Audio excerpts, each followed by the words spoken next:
Okay, welcome everyone. Thanks for coming to part 4 of our shiurim on Yemot Mashiach. Eventually we'll get to Tchias Meisim, and eventually we'll get to Olam Haba. Not just in life, but even the shiurim as well. We'll get there. Zrat Hashem. So tonight we're going to be covering a very, very fascinating topic. This is when we bring the process of Mashiach into the modern era, when we can actually plug in what's occurring around us in our day and age into the story of Mashiach. Because it's part of a process of Mashiach that, if anyone's in Young Israel, I think it was almost a year ago now, that I gave a shiur on Mashiach ben Yosef. So we're going to now move into the sugya of Mashiach ben Yosef, which is a very, very fascinating topic, but it's even more fascinating because it's exactly what we're living through. We're actually living through this period right now, and there's going to be a lot of relevance into what our job is in the story of Mashiach. And we're going to understand our generation a little bit. First, just something very interesting about our generation. As you get closer to this concept called Olam Haba, right? We're all working towards the year 6000, right? That's the end. When Mashiach comes until the year 6000, that's going to be this utopian existence called Yemot Mashiach, the Messianic age. And then we get to 6000, and we enter into this otherworldly existence that's called Olam Haba. In Olam Haba, so one of the differences that will be very, very stark compared to how we live now is there's going to be an aspect of Hashem that will be revealed to the world that is inaccessible in our current state. It's called the Or Makif. We discussed it a little bit last time. It's the light of Hashem that surrounds all worlds. It's the infinite light of Hashem. Right now, the light of Hashem that we can experience is the one that's been filtered and concentrated and concealed and placed into the physical world. And there's also a light of Hashem that's infinite, that surrounds all worlds, so to speak. Not physically, but it's so infinite that you can't engage it directly because it's too bright, it's too intense. So when Mashiach comes, that light will be revealed. When that light of Hashem is revealed, so everything in the world will become one. One of the greatest mysteries of Hashem is that, and you read it all the time in all of our tefillas, and you read it in the Torah and all of the parshas, Hashem is one. He's a perfect oneness. In fact, the word that they use is, he's pashut. Pashut, the mistranslation is simple. It doesn't mean simple. It means eino murkav, which means he's not made up of parts. Pashut, simple in the sense that he's a simple unity. He's a complete oneness. So what does that mean? It means that even though the world looks like millions and billions of moving pieces, not just moving pieces, but moving pieces that are at odds with one another, that are clashing. You have darkness and light, hot and cold, fire and water. You have animals that are fighting each other, nations that are fighting each other, so many different moving pieces that are at odds with one another. When Hashem ultimately reveals his unifying light, we'll see that everything, even now, is a perfect oneness. I think in physics there's something called the string theory that has something to do with this, that they're trying to find this unifying theory that connects everything in the universe. And to prove that it's all really a perfect oneness that's made up of many parts, like a mosaic, right? Which is the painter that paints with all the little dots? Monet? Is it Monet? Okay, there's probably a few of them. George Seurat. Okay, so if you look at the painting closely, if you put your face right up to it, so it looks like a billion different dots, and you have no idea what you're looking at. When you pan out, so you see this beautiful picture that's made up of all these different colors that were really working in a harmony, but you couldn't notice when you were looking closely. That's what the whole human history is going to be like when Mashiach comes and we get to Olam Haba. We're going to see that it's all a great oneness. It's all one big picture, and we'll be able to pan out. So you'll experience this oneness. As you get closer to this experience of oneness, so the world, the whole creation feels it coming. There's an anticipation. It's a spiritual anticipation that exists within mankind, and it's expressed in a very unique way. As you get closer, that light, I think we mentioned this in the past, that there's events that have not happened yet, that you can feel their spiritual impact before they take place. Just like a Jewish holiday is remembering and re-experiencing the spiritual light that came into the world thousands of years ago, but it comes into the world every year again on that calendrical date. So too, when there's an event that hasn't taken place yet, but it's so spiritually powerful, it could actually send ripples back in time. And you can almost taste it, and there's a spiritual anticipation as it's coming. So as we get closer to the very end, there's going to be this experience of oneness. It's going to be a blurring of all boundaries and borders. Everything's going to almost melt into this oneness. It's all going to be, all of the differentiation that exists in the world will kind of melt away. And we'll see that it's all Hashem. So this is my theory, but one of the reasons why the liberal agenda wants to tear down all boundaries, even gender, is because there's always a spiritual truth in everything that you see in the world, especially something so wild and wacky, and that the whole world is buying into. Where is that coming from? What's driving them to not want there to be male and female? What is their agenda? What exactly is so bad about having differentiation and separation? So as you get closer to Mashiach, the whole world wants to tear down boundaries. They want to tear down borders. They're already tasting this light of a oneness where there won't be any differences anymore. They want to experience, this is equality, right? Rights. All of these are really an experience of Mashiach, of Olam Haba, but sometimes they're actually played out in the wrong way. They're distorted. So for now, these experiences are distorted. But when Mashiach comes, we'll experience them in a healthy way. They'll be there in a healthy way. Also, when Mashiach comes and we get to Olam Haba, so the Gemara says it's going to be tzadikim yoshvim ve'atroseim berosheim ve'nenim miziv hashchina. The tzadikim will sit, they'll have crowns on their head, and they'll basically bask in the light of Hashem. That's all we're going to do all day. I forget someone who said it when I said it in a shir. They said, "Well, that sounds boring." Or no breaks, no cook machines. I said it's going to be the greatest pleasure and the most ecstatic experience you can ever imagine. Okay, it will not get boring. I guarantee it. Okay, we don't know what it means to be nen miziv hashchina. It doesn't just mean you're in a tanning salon and there's some light that's shining on you. Right? It's an unbelievable experience that we're going to taste. So that taste is really a taste of reaching destination. It's a taste of reaching the destination. There's no more doing. There's no more accomplishing. You just sit there, but it's not sitting there in a sense that you're being lazy and bored. You're sitting there in the sense that you finally reached the peak. You're there. You're at the focal point of all reality. You got to Hashem. You were zochet to Olam Haba. You sit there and you just neneh for ziv hashchina. So as you get closer to that event, so there's a koach in the world, again, there's a force in the world that is distorted, that's comparable to that experience, which is, this is the desire to sit and do nothing. Video games, television, right? All of these things where you don't really accomplish anything. You have to understand, the previous generations, everyone was running towards something. There were so many isms, and communism, and capitalism, and all these different isms that people were fighting for. And my parents, in their youth, every teen was part of some sort of club that was fighting for something, Zionism, or to settle the land of Israel, or to whatever it was. Everyone was passionate about something. Today, no one is passionate about anything. Everyone just wants to sit and leave me alone. I just want to chill. I just want to relax. I don't want to do anything. So where's that coming from? Okay, you can say it's just laziness, but in the deeper sense, it's because this light is so close that they can taste it. They can taste that we're almost at the finish line. So you just want to get there already. Now you don't know why, so it's going to manifest itself in a distorted way. It's going to come out, anything that you want to taste the light before it's time is going to manifest itself negatively because it's not time yet, so you can't jump the gun. So if you're trying to jump, but there's a drive in the world to do nothing. It's like an oxymoron. There's a drive to do nothing. Right? You're pushing yourself to do nothing because there's this light that's coming into the world. So as we get closer, these lights will affect the world and the story of mankind. And we're at the last phases now. So to understand Mashiach is to understand this generation. This generation is unlike any generation that's ever existed. It's the closest, obviously every generation is going to be closer and closer to the end. But we're right there, we're right at the finish line. So that light is already shining in a little bit. It's already starting to be experienced by mankind. The light that the tzaddikim are going to dwell in, does that extend to everybody who's not a tzaddik as well? So this was for our near-death experience classes that we discussed what it would be like a little bit, but it's only for the people that are zochet olam haba. Whoever whoever merits olam haba is going to experience that light. Whoever is not zoche will not experience the light. There'll be a tchias meisim, and this will be in the future shiurim. There'll be a resurrection of the dead. There'll be a final judgment, right? And that's the end. And whoever merits is going to get to pass on to the eternal existence, and whoever does not merit will not. So what's going on now with the world, right? Saying that you were saying everybody wants to chill, but probably a lot of those people aren't going to merit the real chill. Yeah. So why are they feeling that now? Because it's coming into the world. Whether they're going to be the ones who are actually going to get to taste it or not is depending on their actions. But it's there. That light is waiting there.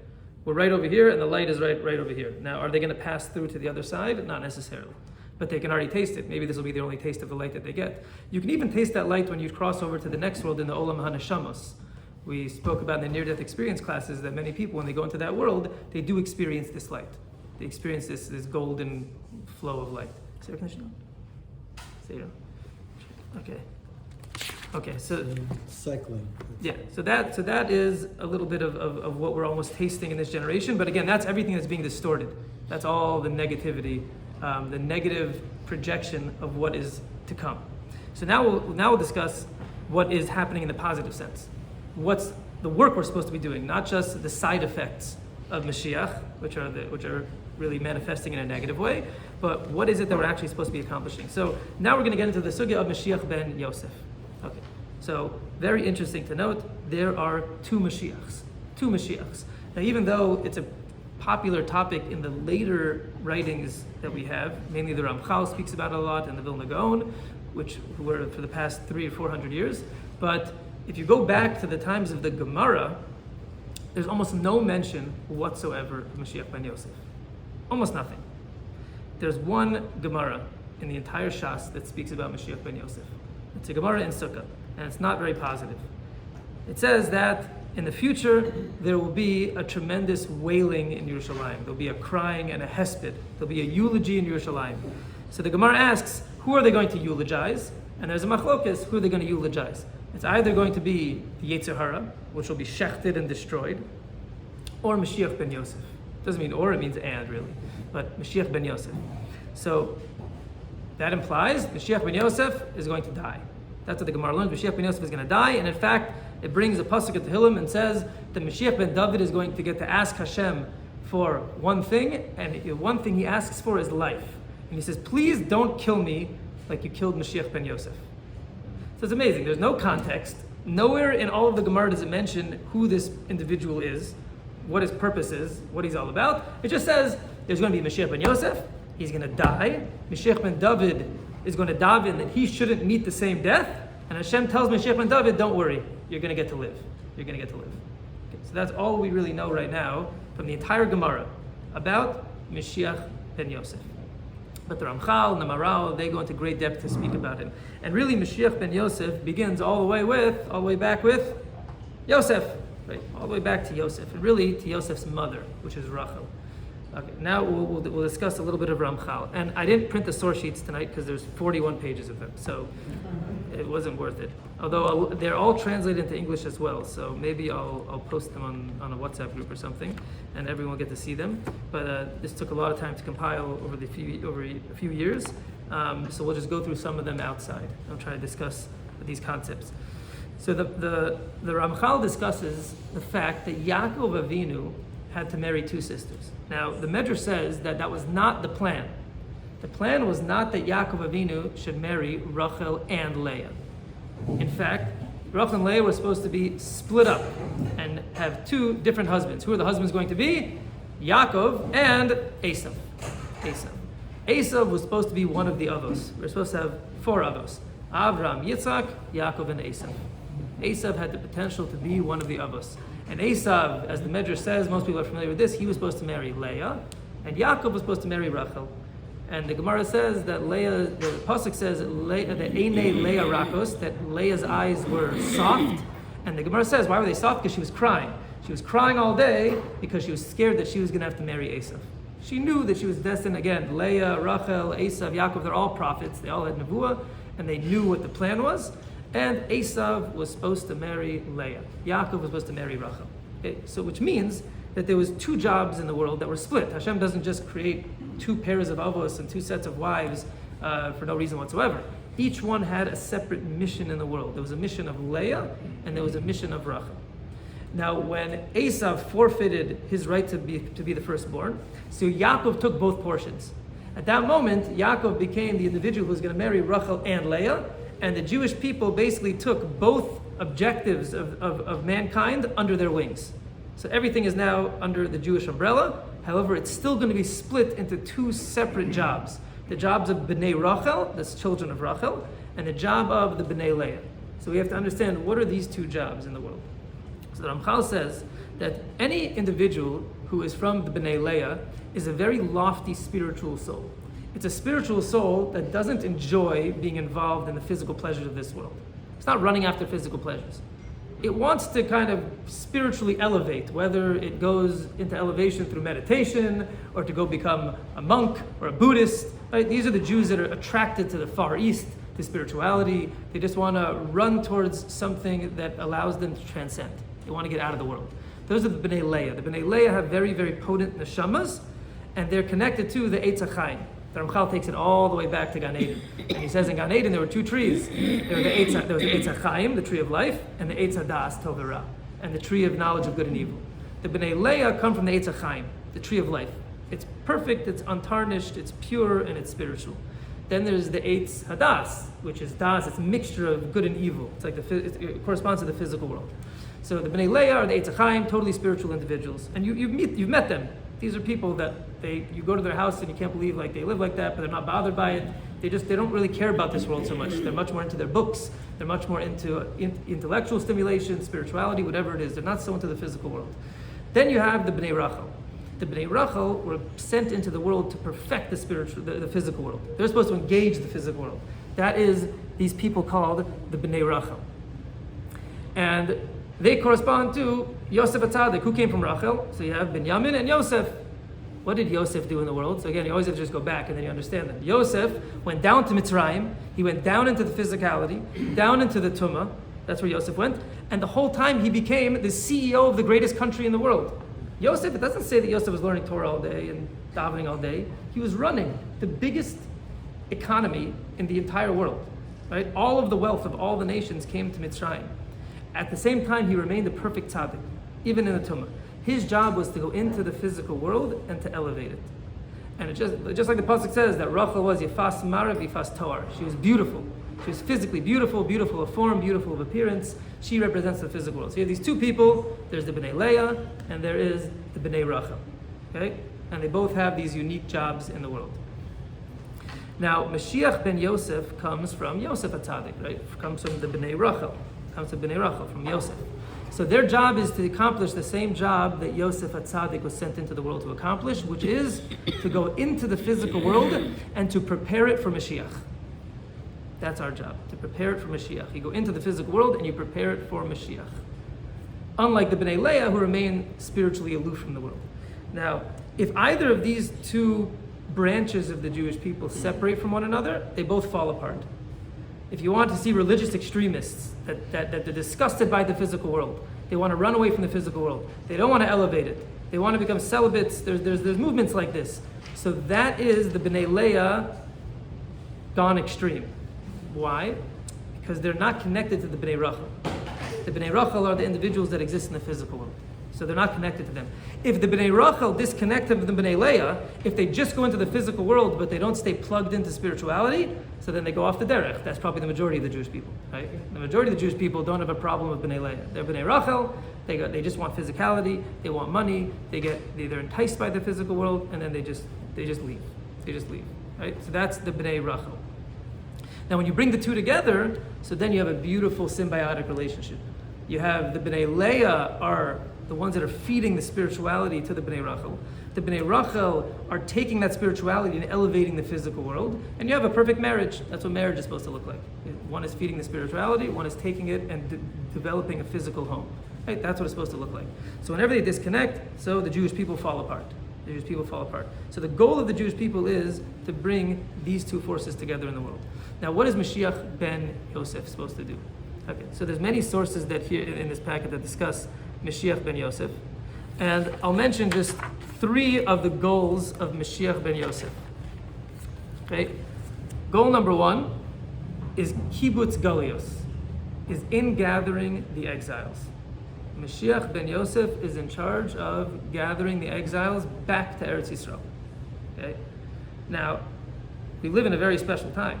Anyone who's been to Israel lately will notice it's amazing. It's literally like watching a prophecy happen. You're on the bus and you see Ethiopians straight out of the desert. I'm not joking. They have babies on their backs that are like in scarves.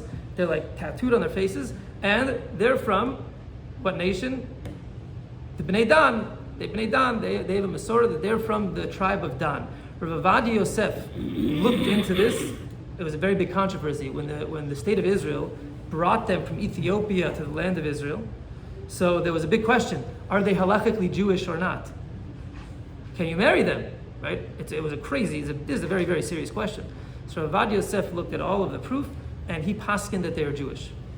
They're Jewish. Many of them go through a gerus l'chumra, just in case they do a gerus, because again, they never had any Torah Shabbal Peh. Remember, they were exiled before we wrote the Gemara. It's wild. They have no derabbanans, right. no halachas of derabbanans. There was no halachic get the way we have it. No ksuva. There's a lot of issues with the way that they were basically living their lives. It wasn't according to any rabbinic halacha. It's wild.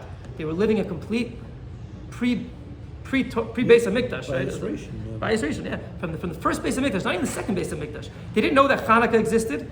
They didn't know that Purim existed. They never knew any of this. They were in Ethiopia the entire time. So you're in Israel now, and you see literally that the exiles are being gathered. Like they're literally coming right now. You can read about on Wikipedia about what do they call Project Magic Carpet. There was Magic Carpet. There was one or two different missions that the Israeli government went on to bring these Ethiopians to the land of Israel. It's wild. You're literally watching the ingathering of the exiles take place before your eyes. I had a chart at home. I left it in Israel. But does anyone know who is the greatest supporter of Torah and Kollel in the world today? Of learning Torah in the world today? The greatest supporter of learning Torah in the world today? Does anyone know? So the greatest supporter of Torah in the world today is the Israeli government. Did you know that? Yeah. The Israeli government gives the most money in the entire world towards Torah causes today, to support Kollel and to support Torah in the world. Not only that, but they created a $500 million fund to support Kiruv in the world, to actually spread Torah to the nations, to the Jews outside of the land of Israel. So you know what, they did it for a political reason. The guy came and told us why they did it. They realized that all of the support abroad for Israel was coming from religious right-wing Jews, and that the left-wing Jews that were irreligious were not supporting the land of Israel anymore. There was a time when all Jews outside of Israel supported Israel. So they saw this tide is changing. So they said that anyone that has a connection to their Jewish identity has been supporting the land of Israel. Even if they're not religious, they're supporting the land of Israel. The most successful campaign of connecting Jews to their identity is Kiruv, is Torah. That's what they found. They just did studies and found that's the most successful way to connect Jews to the land of Israel. So they said, if we don't invest in the Jews abroad, so we're going to lose the support from all of our foreign countries that we've relied on for so many years, because they're no longer going to support us. They said, well, they made a fund for $500 million to give to Kiruv organizations outside of the land of Israel. Isn't that amazing? It's a good political move, right? I mean, I don't know if they're, so it's not 100% lishma, but we'll take it, right? We'll for sure take it. So this individual who was in charge of distributing the money in the Israeli government for this campaign came to our kollel, and he presented, he's actually an amazing guy, like a tzaddik. He's very much into like every Jew is responsible for every other Jew. His whole life is to make sure that he takes care of the Jews all over the world. So he had this huge chart. It was a map of the world, and it showed you how many Jews lived in every single country. Literally every country. Zimbabwe, like it had every country in the world, how many Jews were there. So he had a graph on the bottom left, that said, everybody can please keep it down. Okay. He had a graph on the bottom left that showed the Jewish population from the year, it ended in 2015, but I think it was from the year 1945, from the establishment of the State of Israel until 2015. He had this graph, and it showed, it had 3 lines on it. It had Jews in America, Jews in Israel, and Jews in the rest of the world. Those are the 3 lines. One was red, one was green, one was blue. Those are the 3 lines. So the Jews in America, from 1950 until today, it was a straight line across. It didn't move. Like 5-6 million Jews, pretty much steady, nothing's happening. I'm not sure what the plan for America is, but it was steady. Okay, the other 2 lines literally crisscrossed like this. The state of Israel, all the Jews basically transferred from the rest of the world into the state of Israel. Everybody transferred to the state of Israel, and Jews that live outside of North America and the world have decreased dramatically, all the way down, and Jews in Israel go up, and America stays even. So you see, it's a graph that's showing you kibbutz galius. Hashem is literally gathering all the Jews of the world from everywhere else in the world and bringing them to the land of Israel. The one place where they're not moving and they're not budging is right here, good old America. Okay? So I don't know how America is going to fit into the story. Usually it's not a good thing when you see that happening. It's not going to be a positive development, but at some point, Hashem's going to have to get everyone on the lifeboats and off to the land of Israel. Another election and we'll all leave. Yeah, we'll see. I don't know what's happening, but right, there's got to be a way to get there. I But think this we're is going to reach a standard. point where we will have no choice but to leave. Yeah, we hope that doesn't happen, but we'll see what happens. We'll see what happens. But that's what's happening right now. Is Hashem is in gathering the exiles. Now Mashiach ben Yosef's job is to gather in these exiles. Not only to gather the exiles, but you have to understand, if you gather up the exiles and send them to Israel, and there's nothing there, so they're all just going to starve to death. So part of Mashiach ben Yosef's job, and this is job number 2, is that he is supposed to develop the land of Israel. He's supposed to develop the physical edifice of the land of Israel. He's supposed to get it ready for Mashiach. Because you have to imagine, if Mashiach just came in the year 1930, so we'd all go to Eretz Yisrael and there'd just be a bunch of sand dunes. And then we'd have to spend 10 years building up the land. Right? It would be a lot of work. So if Mashiach's going to be the Jewish people going out on top, so then we have to have a nice country to call our home. So the process of Mashiach ben Yosef is the ingathering of the exiles and the rebuilding of the physical land of Israel.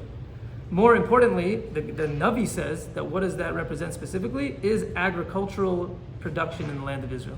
The Gemara says there's no greater sign that Mashiach is around the corner than when the land of Israel gives its fruits to its children.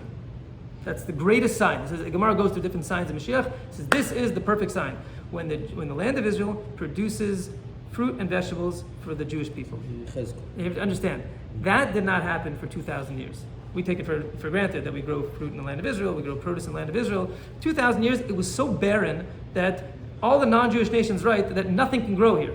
You'd plant and it would just die. Nothing would grow. Hashem cursed the land of Israel. It's one of the brachas he gave us, so that nobody could ever inhabit it for a significant period of time. You just look at the history of Israel. It's literally popping from one hand to another, just going back and forth, because nobody could actually settle it, because Hashem made it that this land would become arid and dry, and it would not produce anything for any nation other than the Jewish people. That's what occurred in the land of Israel. So finally, the Jewish people start going back, and you have these inventions that obviously this is the divine hand, the drip irrigation, right? They literally made the desert bloom, desalinization, all of these different technological improvements that the naysayer would say, oh, Israel's still not producing fruit. It's because they artificially produce fruit, because now they have all this technology. But that's how Hashem, right, puts himself into the picture. He's running everything. So he's now having the land of Israel produce fruit for the Jewish people. In fact, you should know that the actual fruit and vegetables you buy in the land of Israel are the B and C grade fruit. All of the A grade fruit gets shipped off to Europe. So you don't even know how beautiful. I remember we went cherry picking once when I'd been Azmanim in Israel, and you see these unbelievable, beautiful cherries. Like everyone is huge and perfect and the perfect color, and I was blown away. Because when you go to the shuk, they're all like green and like barely red, and you want, because they ship them all to Europe. Israel is producing beautiful, unbelievable fruit. When Mashiach comes, all that's going to change is we're not going to ship it out, and everyone's going to say, wow, look what's growing here. Right? But it's already growing there.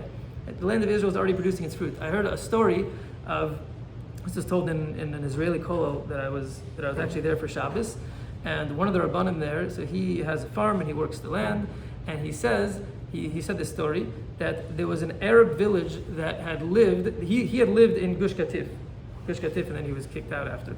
So he lived in the Gush, and when he was there, they had all these agricultural farms. And he said that the Arabs had been there for many years before and they couldn't grow anything.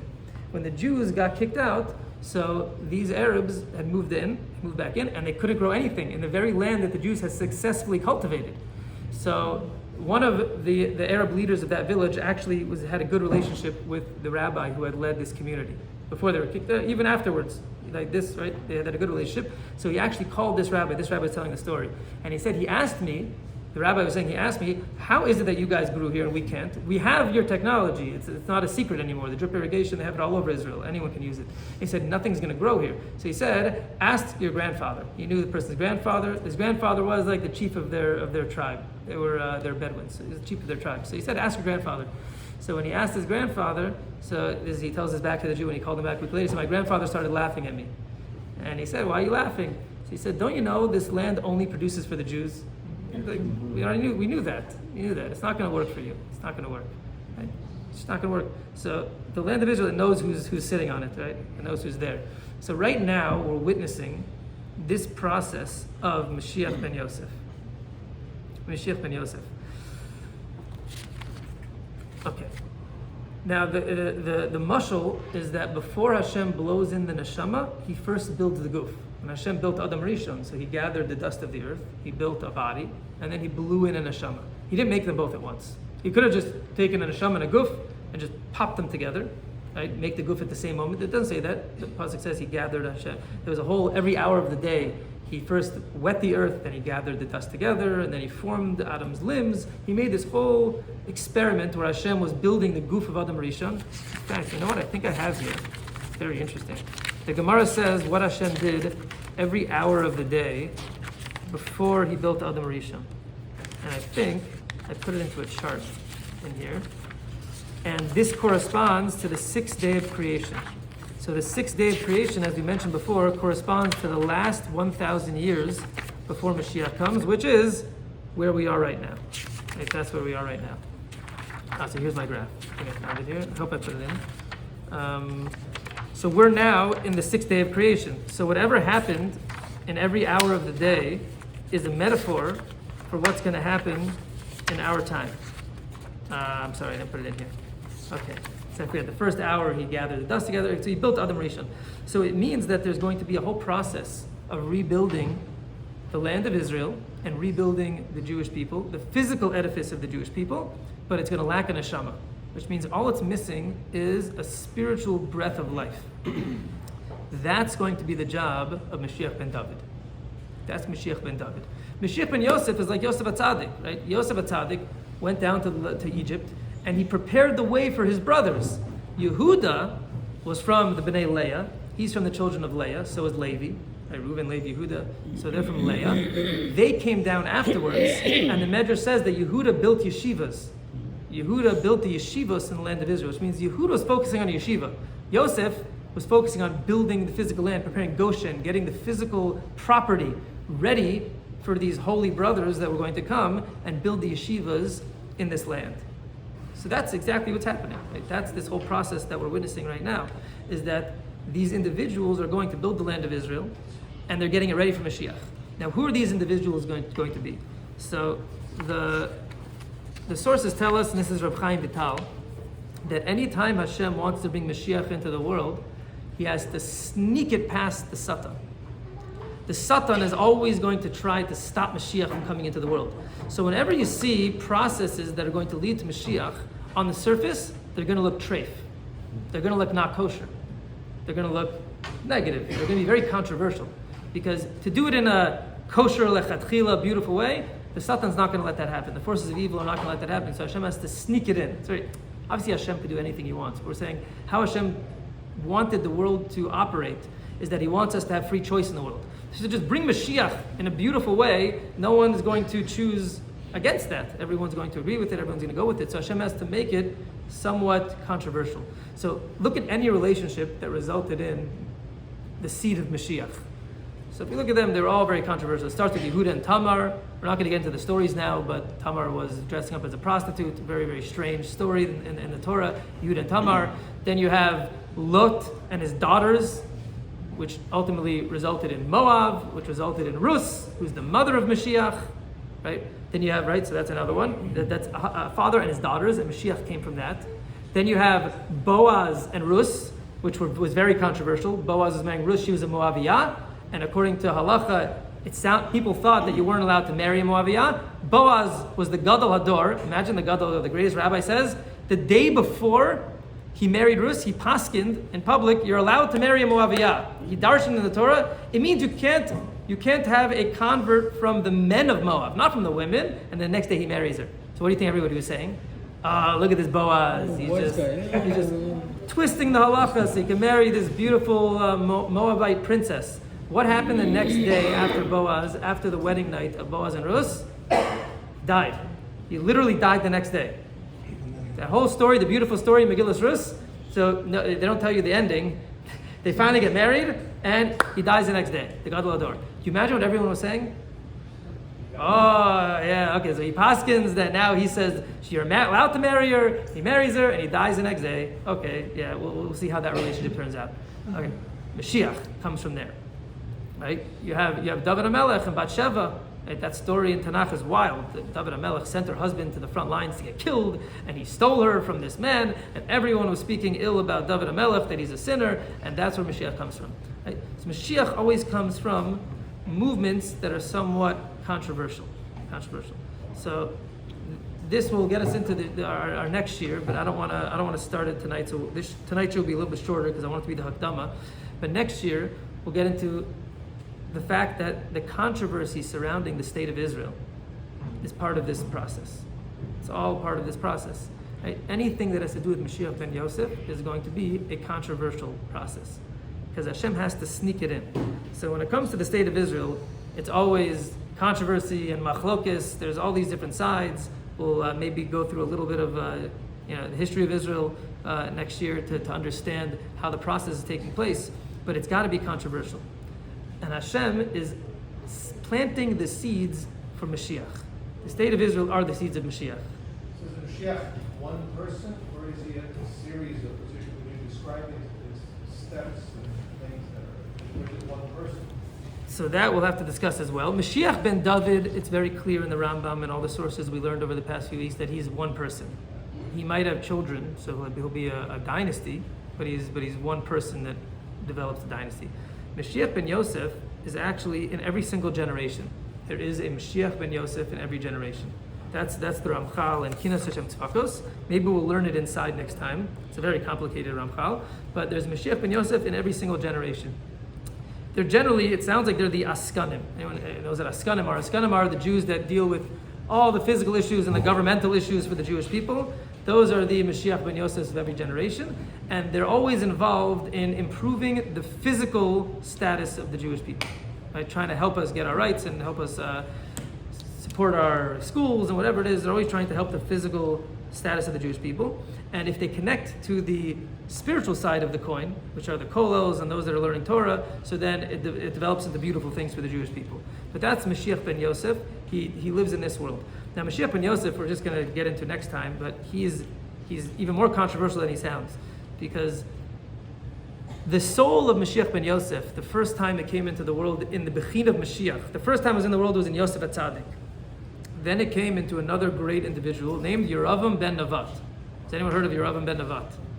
So Yeravam ben Nevat is a fascinating biblical character. I recommend you can read up on him on maybe Wikipedia. I don't know where they have it. But Yeravam ben Nevat was the first king of the 10 tribes. Right? Shlomo Melech was king, and so was David HaMelech was king over all 12 tribes. The whole land of Israel was under one monarchy. At a certain point, by Shlomo Melech, Yeravam ben Nevat broke off from the Davidic dynasty. And he was from the Shevet of Ephraim. He broke off. Ephraim are the Bnei Yosef, right? Yosef had 2 sons, Ephraim and Menashe. So Yeravam ben Nevat is from the tribes of Yosef. So he's Yosef, right? He's Mashiach ben Yosef. He became a king of the land of Israel. You had a king from David and a king from Yosef. You had Shlomo Melech and you had Yeravam ben Nevat. And Yeravam ben Nevat was the greatest Torah scholar of his generation. He was a Gadol Ador. He knew all of the secrets of Torah. The Gemara speaks very, very highly about him. He went so off the derech that he actually set up golden idols in in the 10 tribes. In the 10 tribes that he was the king over, he set up golden calves, and he said that it's forbidden to make a pilgrimage to the Beis HaMikdash, and he put guards on the roads that they would kill anyone that tried to actually go to do Aliyah L'Rega. He became one of the most wicked kings in the Jewish story. Right? And he was the greatest soul that there was. So before he actually went off the derech, so the Ramchal says something very interesting. He says the soul of Mashiach ben Yosef that was in his body left his body. It left his body, even though he remained alive. It left his body and it went into the souls of the non-Jews. It went into the non-Jewish nations, and it got mixed up in the non-Jewish nations. This is what he says about Mashiach ben Yosef. And he says that when did it come back into the Jewish people? So another great Jew, Rabbi Akiva. Akiva ben Yosef. Rabbi Akiva's name is Rabbi Akiva ben Yosef. Who was his father? Father was a convert. So that was the non-Jew, the non-Jewish soul was in Rabbi Akiva's father, And Ramchal says it came back into the world as Rabbi Akiva. And Rabbi Akiva was the beginning of the process of rectifying Mashiach ben Yosef. So Mashiach ben Yosef was kind of tarnished by Rav ben Avat. It came back into the world of Rabbi Akiva, and from then on it was supposed to become rectified. The way to rectify the soul of Mashiach ben Yosef is through dying al pi kiddush Hashem at the hands of the non-Jews, which we'll get into next time when we discuss the Holocaust a little bit. But that is how you rectify the soul of Mashiach ben Yosef. So all of the suffering of the Jewish people, all of the galus that we go through, that's all part of Mashiach ben Yosef, not Mashiach ben David. That's all part of Mashiach ben Yosef. So next time, B'ezrat Hashem, we'll discuss the history of the Jewish people for the past, I'd say 500 years, which is the process of Mashiach. It began about, it started picking up steam about 300 years ago. 300 years ago, we'll go through the history, the sources that mention what the processes are, and exactly where we're holding right now. We'll try to pinpoint where we are right now in this process, and what our job is to actually get us to the finish line. So this is Mashiach ben Yosef. Yeah? You said there are three functions: in gathering and developing the physical realm, preparing for Mashiach. What's the third? Okay, the third one is to bring the pnimius of Torah into the world, which is Kabbalah. The process of bringing Kabbalah into the world is the job of Mashiach ben Yosef, which was Rabbi Akiva. Rabbi Akiva was the source of all Kabbalah. His student was Rabbi Shimon Bar Yochai. So Rabbi Shimon Bar Yochai wrote the Zohar. So that's all coming from Rabbi Akiva. And as you get closer to Mashiach, that Torah, the Torah of Pnimius, the deeper realms of Torah, become much more revealed in the world, which is the Vilna Gaon, the Ramchal, the Baal Shem Tov, and Chassidus, and now Chabad. Chabad, that's our mission statement. Chabad's mission statement is spread the deeper aspects of Torah, which we call Pnimius HaTorah, Kabbalah, to the four corners of the world, and that's going to bring Mashiach. That's what Chabad believes. That's their manifesto. That part's not controversial, but other parts are. But that's what the Baal Shem Tov said that we should do to bring Mashiach, is to teach the deeper aspects of Torah.